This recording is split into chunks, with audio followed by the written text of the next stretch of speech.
உங்களுக்கு ரொம்ப ஆரோக்கியமாவும், அதே சமயத்தில அதிக பொருள் சேர்க்கக்கூடாது, டக்குன்னு செய்யணும்னு நினைக்கிறீங்களா? அப்போ இந்த ரெசிபி உங்களுக்கு தான். வீடியோவ ஃபுல்லா பாருங்க. இந்த ரெசிபி செய்யறதுக்கு மெயினான இன்கிரீடியன்ட் இந்த பட்டாணி தான். வாங்க நம்ம வீடியோக்குள்ள போலாம்.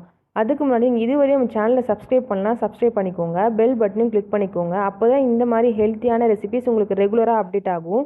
வாங்க நம்ம எப்படி பண்றதுன்னு பார்க்கலாம். இதுக்கு நான் 1 கப் அளவுக்கு ட்ரைடு பீஸ் எடுத்திருக்கேன். அதாவது பச்சை பட்டாணி. நான் வந்து 7 to 8 ஹவர்ஸ் வந்து இத ஊற வச்சிருக்கேன். உங்களுக்கு ஃப்ரெஷ்ஷா கிடைச்சாலும் நீங்க எடுத்துக்கோங்க. ஊற வச்ச பட்டாணிய நம்ம வந்து குக்கர்ல வந்து ஒரு 2 விசில் வச்சு எடுத்துக்கலாம். இந்த மாரி நல்லா பஞ்சு மாரி வெந்து வரணும். இது இப்ப சூடா இருக்கு. நல்லா ஆறட்டும். நல்லா ஆறுனோனே இது ஒரு மிக்ஸர் ஜார்ல ட்ரான்ஸ்ஃபர் பண்ணிக்கோங்க. இது கூட ஒரு பச்சை மிளகாய் சேர்த்துக்கோங்க. கொஞ்சமா கொத்தமல்லி சேர்த்துக்கோங்க. ஒரு துண்டு அளவுக்கு இஞ்சி சேர்த்துக்கோங்க. இது கூட நீங்க கரம் மசாலா, சில்லி பவுடர் கூட சேர்த்துக்கலாம். எல்லாமே ஒரு ஃப்ளேவருக்காக தான். உங்களுக்கு தேவைப்பட்டுச்சுன்னா நீங்க அதையும் சேர்த்துக்கலாம். இத வந்து இப்ப நல்லா அரைச்சு எடுத்துக்கோங்க. இந்த அளவுக்கு நல்லா மாவு மாரி அரைச்சு எடுத்துக்கோங்க. அப்பதான் இது சப்பாத்தி மாவு கூட சேர்த்து பிசையும்போது, நல்லா அந்த மாவு கூட ஒட்டி வரும். கொர கொரன்னு அரைக்கக்கூடாது. இத வந்து ஒரு பவுல்ல ட்ரான்ஸ்ஃபர் பண்ணிக்கோங்க. நான் வந்து 1 கப் அளவுக்கு பட்டாணி எடுத்திருக்கேன். இதுக்கு வந்து 1 1/2 கப்லேருந்து 2 கப் அளவுக்கு கோதும மாவு சரியா இருக்கும். அதிகமா சேர்த்தீங்கன்னா வந்து கோதும மாவு ஃப்ளேவர் தான் அதிகமா தெரியும். பட்டாணி ஃப்ளேவர் ரொம்ப கம்மியா இருக்கும்.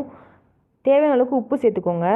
சேர்த்துட்டு தண்ணி விடாம கோதும மாவையும் பட்டாணி மிக்ஸையும் நல்லா மிக்ஸ் பண்ணி நல்லா பெசஞ்சு எடுங்க.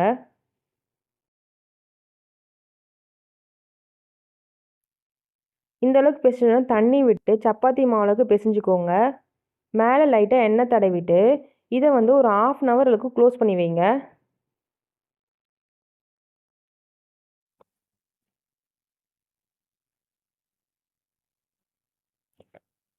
1/2 அன் ஹவர் கழிச்சு ஓப்பன் பண்ணி பார்த்தீங்கன்னா, நல்லா இந்த மாரி சாஃப்ட்டா வந்திருக்கும்.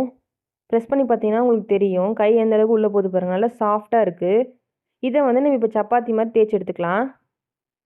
உங்களுக்கு எந்த ஷேப்ல வேணாலும் நீங்க தேய்ச்சுக்கோங்க. கல்லு சூடானோனே நம்ம இந்த சப்பாத்திய போட்டுக்கலாம். நம்ம நார்மலா வெறும் கோதுமை சப்பாத்தி செஞ்சு சாப்பிட்றத விட, இந்த மாரி பட்டாணி மட்டும் இருந்தா போதும். ஒரு ஹெல்த்தியான சப்பாத்தி நம்ம ரெடி பண்ணிடலாம். ரெசிபிக்கு கெட்டியான தயிர் தொட்டு சாப்பிட்டா ரொம்ப நல்லாயிருக்கும். தயிர் கூட தொட்டு சாப்பிடும்போது அந்த பட்டாணியோட ஃப்ளேவர் ரொம்ப நல்லா தெரியும். இல்ல உங்களுக்கு தயிர் பிடிக்காதுன்னா, நீங்க குருமா அந்த மாரி ஏதாச்சும் சைட் டிஷ் ட்ரை பண்ணி பாருங்க. இந்த ரெசிபி பிடிச்சிருந்தா நம்ம சேனல சப்ஸ்கிரைப் பண்ணுங்க. Thank you.